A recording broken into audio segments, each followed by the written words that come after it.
Tout a été dit ou presque sur les enfants qui prennent du Ritalin. Mais saviez-vous que de plus en plus d'adultes aussi consomment ce médicament? De jeunes adultes élevés au Ritalin et qui ont toutes les difficultés du monde à s'en défaire.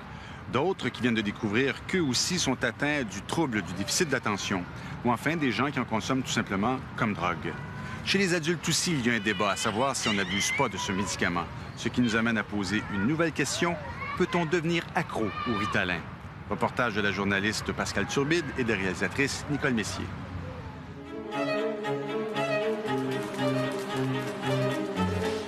Moi, je m'en rappelle parce que jeune, j'allais tout le temps traîner dans les sports, puis voyager, puis essayer d'épuiser ça. Puis elle faisait des entraînements de soccer, puis elle s'en allait à l'entraînement de boxe, puis arrivait à la maison, puis c'était le kangourou qui rentrait dans la porte. Là. Ça fait que c'est dur à brûler les énergies. Ça faisait 3 jours qu'il était à l'école, OK? Il s'était retrouvé au bureau de la directrice. Il était barré dans un autobus scolaire. Ça faisait 3 gardiennes qu'on passait en 3 semaines. Là, je veux dire, on était à bout de ressources, là. On savait plus quoi faire avec. Mon frère a un fils qui est hyperactif. Ma sœur avait la bougeotte sans bon sens quand elle était jeune. Du côté de Pierre, c'est la même chose. C'est des gens qui sont toujours en mouvement à faire des pirouettes, des blagues, de tout ce qu'on veut. Donc, je pense que veut pas, dans les 2 familles, ça a donné le résultat qu'on en a 3. Comme la plupart des parents, Michel Régimbald s'attendait à ce que le déficit d'attention de ses fils s'atténue avec l'âge. Ce que j'avais lu quand les enfants étaient plus jeunes, c'est qu'à l'adolescence, ça s'atténuait. Mon fils est rendu presque à 16 ans et il est toujours comme ça. Alexandre consomme du Ritalin depuis qu'il a 9 ans et il n'a pas l'intention d'arrêter de sitôt. Ce candidat à l'échec au primaire se voit maintenant au cégep et peut-être même à l'université. Un parcours qu'il refuse d'envisager sans Ritalin. J'ai déjà fait des tests, une semaine sans Ritalin, puis à la fin de la semaine, j'avais un examen, puis j'ai pas eu des bons résultats. Puis quand je prends mon Ritalin, mais je me concentre, puis j'ai des bons résultats à l'école. Moi, j'avoue qu'il y a des fois où je me dis, mon Dieu, peut-être que ça m'aiderait si j'en avais. C'est sûr qu'à l'époque, il n'y avait pas de diagnostic comme ça. Combien de temps tu penses que tu vas être obligé de prendre ce médicament-là? C'est pas peut-être toute ma vie, parce que dans ce que je vais m'en aller plus tard, ça va être important que je garde ma concentration. Hein. Comme son fils, Michel Régimbald est pragmatique. Pour elle, le Ritalin sert d'abord à contrôler un problème héréditaire. Car ici, l'hyperactivité, c'est de famille.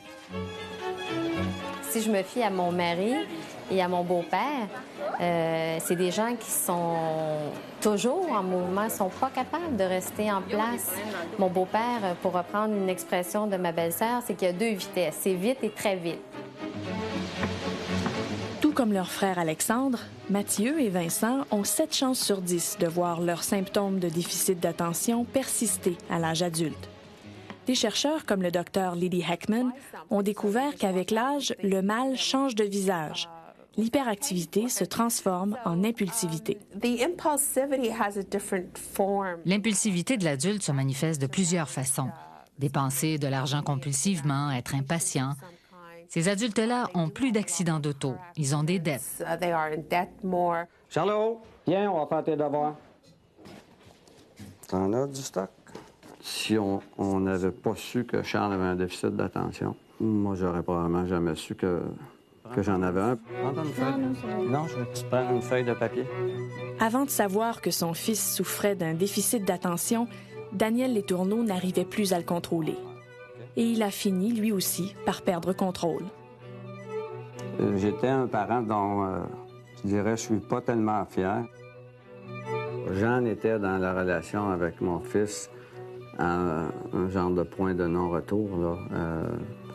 Moi, j'ai dit au pédopsychiatre, là, vous faites quelque chose, là, parce que ça peut plus continuer comme ça. C'est lorsque le psychiatre lui décrit les symptômes du déficit d'attention de Charles que Daniel Letourneau constate que lui aussi semble être atteint du même mal. Quelques mois plus tard, le diagnostic est confirmé. Daniel Letourneau a 46 ans. Est-ce que ça a été un choc de réaliser que vous souffriez d'un mal qu'on attribue la plupart du temps aux enfants? Ça a été un soulagement parce que là, je comprenais plein de choses qui m'étaient arrivées. OK, à l'ordre du jour, on a des points qui ont été... En travaillant d'arrache-pied, Daniel Letourneau a réussi à surmonter ses difficultés d'apprentissage. Il a obtenu sa licence en droit et plus tard, une maîtrise. Pourtant, il a quitté plusieurs emplois sur des coups de tête et s'est souvent mis ses patrons à dos. Avec le recul, il blâme son déficit d'attention. J'avais le défaut de dire tout haut ce que je pensais et souvent de dire tout haut ce que les autres pensaient, mais les autres étaient assez fins pour me laisser parler. Donc, le message se rendait, mais c'est moi qui en subissais les conséquences. Ils changent d'emploi souvent, donnent leur démission sur un coup de tête. Ils sont instables. Ils n'ont pas de relation durable. Ils sont plus susceptibles d'avoir des accidents ou de s'adonner à la drogue. Ils ont de vrais problèmes qui les empêchent de fonctionner dans la société. On est très impulsif. On peut dire des choses blessantes. On a de la misère à écouter le point de vue de l'autre personne. Mais je vous dirais que ça se travaille avec le temps. Depuis 5 ans, Charles et son père consomment du Ritalin à l'année longue. Dans leur vie, l'équilibre est revenu. La famille est convaincue qu'elle doit cette paix à la petite pilule miracle. Tu vas me montrer ton plan de travail. Est-ce que tu trouves qu'il y a un changement depuis que ton père prend du Ritalin? Des fois, il choque moins vite. Une fois qu'on a compris effectivement que et Daniel et Charles, tous les deux, c'était pas méchant, c'était pas volontaire,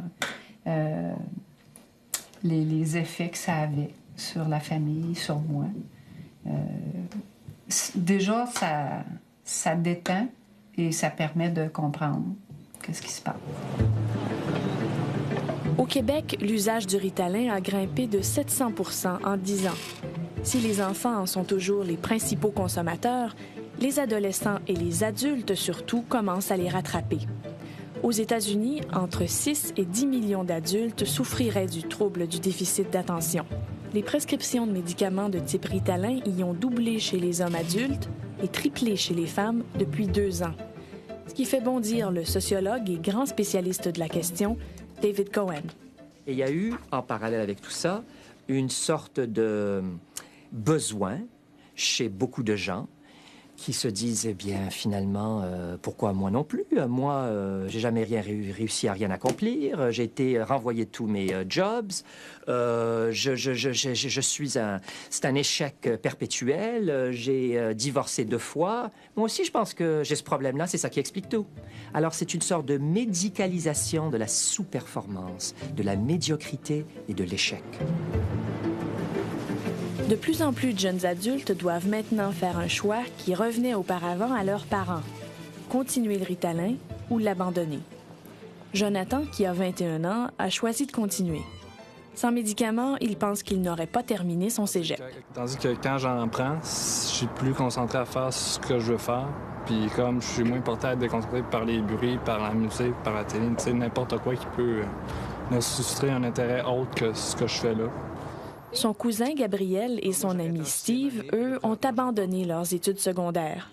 Ils ont tous les deux cessé de prendre leur Ritalin à l'adolescence, en espérant que leur déficit d'attention s'atténue de lui-même. Parce que je pense qu'il s'en vient pire en vieillissant. Peut-être pas pire, mais tu sais, il s'en va pas, il reste aussi fort qu'il était. Puis ça m'arrive souvent de perdre la carte, être dans l'une. Puis quelqu'un va me parler là, de quelque chose d'important, puis hop, un petit oiseau. Moi, j'ai une tête dure, puis je me suis dit que je voulais pas rester accroché à une pilule comme ça toute ma vie pour être capable de me concentrer. Le Ritalin est souvent perçu comme une béquille qui règle un problème social plutôt que médical. Et bien des jeunes résistent à l'idée de prendre un médicament jusqu'à la fin de leur jour, sans jamais guérir. C'est un fait que ça guérit pas. Mais l'insuline, ça guérit pas. Hein? Puis on n'aurait pas l'idée de dire aux gens, bien, comme ça vous guérit pas, arrêtez donc d'en prendre. Les enfants prometteurs ont toujours été des faiseurs de troubles. Ils ont toujours cassé les choses, dérangé les professeurs, dérangé les parents. Tous, sans exception. Ça n'a jamais été l'enfant très sage et très tranquille qui écoutait tout le monde. Ça a toujours été le faiseur de troubles. Et c'est précisément ces enfants qu'on médicamente. On essaie de leur donner ce qu'il y a de mieux, puis pour qu'ils fonctionnent dans notre société. Puis si c'est ça que ça prend, tant mieux. De toute façon, je me dis, ils sont comme ça, il faut les accepter. Puis à partir du moment où on les accepte, il faut trouver une façon de fonctionner. C'est sûr que c'est pas toujours évident de fonctionner avec des enfants comme ça.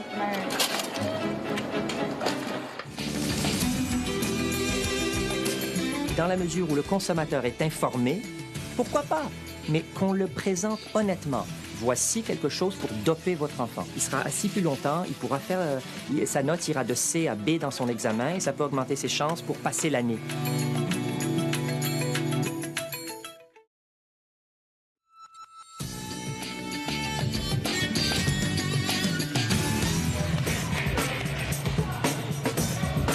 Je sais que je suis une hyperactive, mais c'est pas un défaut, c'est pas hyperactive. Il va nous donner du Ritalin, pourquoi? C'est pas pour nous soulager nous, c'est pour soulager les autres qui nous entourent. J'avais peur que ça fasse une future toxicomane. Ils s'habituent jeunes à prendre ça. Je dis, c'est pas fou des enfants. Par contre, bien moi, des hyperactifs, c'est très intelligent. Ils vont le voir, ils vont prendre un certain médicament, ils voient que le comportement change tout. Ils s'en rendent compte. Fait qu'en vieillissant, ça va être quoi? C'est un peu grâce à sa mère si Jennifer Grenon fait aujourd'hui partie de l'équipe nationale de boxe féminine. Car Diane Grenon a toujours refusé de contrôler les débordements d'énergie de sa fille avec du Ritalin. Malgré les signes d'hyperactivité présents dès la naissance et malgré les problèmes à l'école. J'étais en classe, à chaque fois que je disais quelque chose, le monde riait, le monde aimait ça, mais c'est parce que j'arrêtais plus. Il suffisait juste que j'entende le monde rire une fois. Là, il venait de m'ouvrir la voix. Là, j'arrêtais plus du tout. Je pouvais lancer au moins 45 jokes par cours d'1 heure. C'était le clown de la classe, finalement. J'étais le clown, mais à un moment donné, le monde se tanne de ce clown-là. Là. Il voulait m'obliger à y faire prendre du Ritalin. Il a fallu que je me débatte même en cours pour ça. Je n'ai jamais donné de Ritalin. C'est sûr que ça a été très dur, ce système d'élever ça, puis de se débattre avec les écoles. C'était même avec les amis, c'était sur tout, même avec mon voisinage. Ça, on va l'amener à un terrain de camping. Pour calmer sa fille, Diane Grenon choisit le sport. Plongeon, volleyball, soccer, tous les soirs pendant plusieurs heures. Elle préfère épuiser Jennifer plutôt que de lui donner ce qu'elle appelle de la drogue gouvernementale. Viens-moi, Jennifer. Viens-moi, puisque les radis, viens voir. Et puis, chez les Grenon, l'agitation, on connaît ça. D'ailleurs, après quelques minutes, le visiteur fait vite le rapprochement. Telle grand-mère, telle petite-fille. Moi, j'étais pareil. Puis même encore, s'il veut trop parler, si j'ai trop parlé, les affaires-là, des fois, je vais dire, ben non, fais attention, Monique, là, calme-toi, laisse parler les autres. Tu sais, on dirait qu'on est pas tout d'un coup, on part, là, puis là, il n'y a plus personne. Yachou, on fait pas comme Monique, c'est parce que... Pour le clan Grenon, l'hyperactivité n'est pas une maladie, mais une façon d'être. Les chercheurs, eux, pensent qu'il s'agit plutôt d'une déficience chimique au cerveau qui nuit à la concentration. Pour compenser, il faudrait donc stimuler le cerveau à l'aide du Ritalin.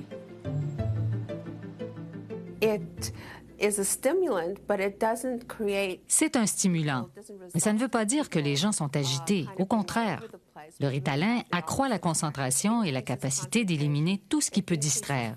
C'est de ça dont ces gens-là ont besoin.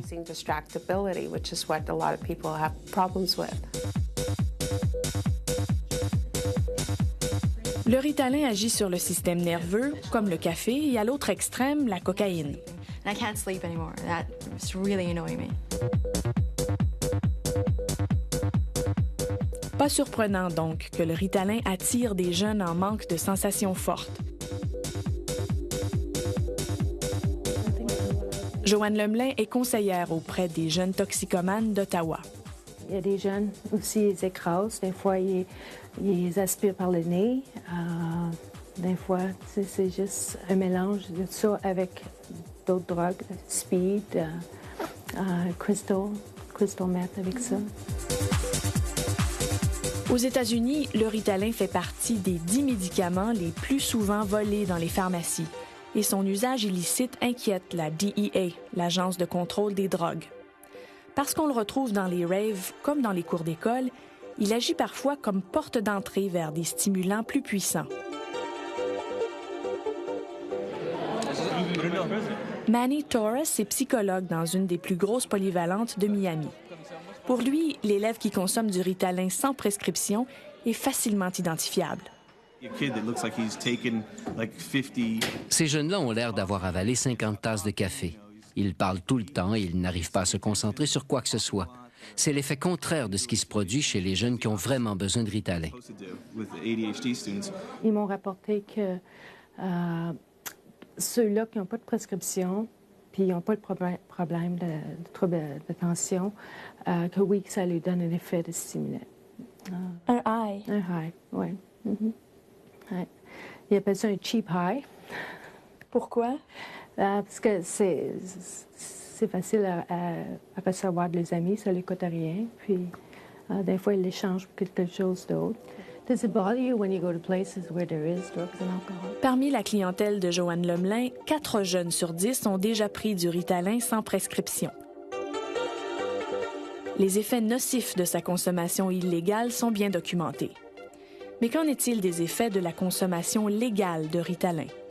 Absorbé pendant des années, peut-être toute une vie maintenant, le Ritalin crée-t-il une dépendance chez les adolescents et les adultes?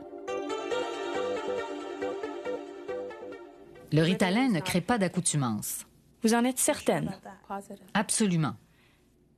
Pas même une dépendance psychologique? Pas vraiment, parce qu'il n'y a pas d'effet euphorisant avec le Ritalin, à moins d'en abuser. Je vous garantis que les stimulants, les gens aiment ça.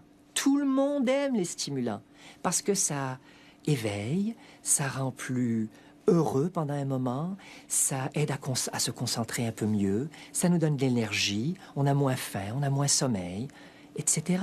Mais c'est artificiel et ça dure pas très longtemps. Et à la longue, ça fait exactement le contraire de tout ça. Au départ, le Ritalin n'a pas été conçu pour les enfants. On l'a mis au point pendant la Deuxième Grande Guerre pour soutenir les soldats sur de courtes périodes. Les effets de son utilisation à très long terme restent à documenter. Par contre, à court terme, on sait que le Ritalin affecte le sommeil, l'appétit et évidemment la personnalité. Ça donne un effet comme de calme puis de pas bouger. Ça veut dire que je ressemble à un zombie. Est-ce que ça veut dire que t'es moins le fun quand t'en prends? Oui, parce que des fois, mes amis, si on faisait une sortie à l'école, ils me disaient de pas prendre de Ritalin. C'est pour la journée. Pour que, je sais pas, on ait plus de fun ou quelque chose de genre. Sinon, je vais avoir moins de fun, je sais pas. Avez-vous perdu quelque chose en prenant du Ritalin? Certaines spontanéités, peut-être? Possiblement, mais j'ai aussi perdu, je dirais, la réputation d'être quelqu'un qui explosait, là. Est-ce qu'il y a des questions là-dessus? En petite quantité, le Ritalin peut aider n'importe qui à mieux se concentrer sous pression. C'est un de ses aspects les plus séduisants, d'ailleurs. En période d'examen à l'université, le Ritalin est en voie de remplacer la petite pilule de caféine pour étudiants stressés.